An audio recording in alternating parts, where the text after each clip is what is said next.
Kakinada rural మండలం రమణీయపేట గ్రామం రాయుడుపాలెంలో గల సిటిసి చర్చ్ లో ఈస్టర్ ఆరాధన కార్యక్రమం ఘనంగా జరిగింది. ఈ కార్యక్రమాన్ని అడ్మినిస్ట్రేటివ్ పాస్టర్ స్టీఫెన్ ఆనంద్ దైవ ప్రార్థన చేసి ఆరాధనను ప్రారంభించారు.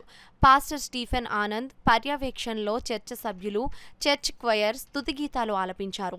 సంఘం సీనియర్ పాస్టర్ ఎంఎస్ విలియమ్స్ వాక్య పరిచర్య చేసి ఈస్టర్ సందేశం అందించారు. ఈస్టర్ పండుగ శుభాకాంక్షలు తెలిపారు. ఈ సందర్భంగా డాక్టర్ ఎంఎస్ విలియమ్స్ మాట్లాడుతూ మరణించిన యేసుక్రీస్తు ప్రభువు సమాధి నుండి 3వ దినాన్న సజీవుడిగా బయటకు వచ్చిన రోజు యావత్ ప్రపంచమంతా ఈస్టర్ పండుగగా జరుపుకుంటుందని అన్నారు. ఈ కార్యక్రమంలో పెద్ద సంఖ్యలో సంఘస్థులు, విశ్వాసులు, మహిళలు, యవ్వనస్తులు పాల్గొన్నారు.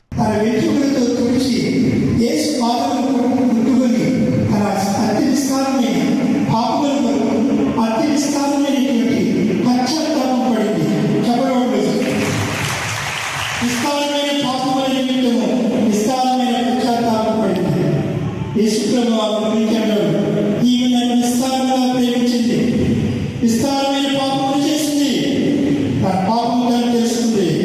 అదే క్రైస్తవ్యం. క్రైస్తవ్యము పాపములు తెలుసుకుని పాపములు విడిచిపెట్టి ప్రభువైన యేసుని విశ్వాసం నుంచి ఆయన మాత్రం లేచారు, సజీవుడయ్యారు. నేను ఆయన కొరకు జీవించాలి.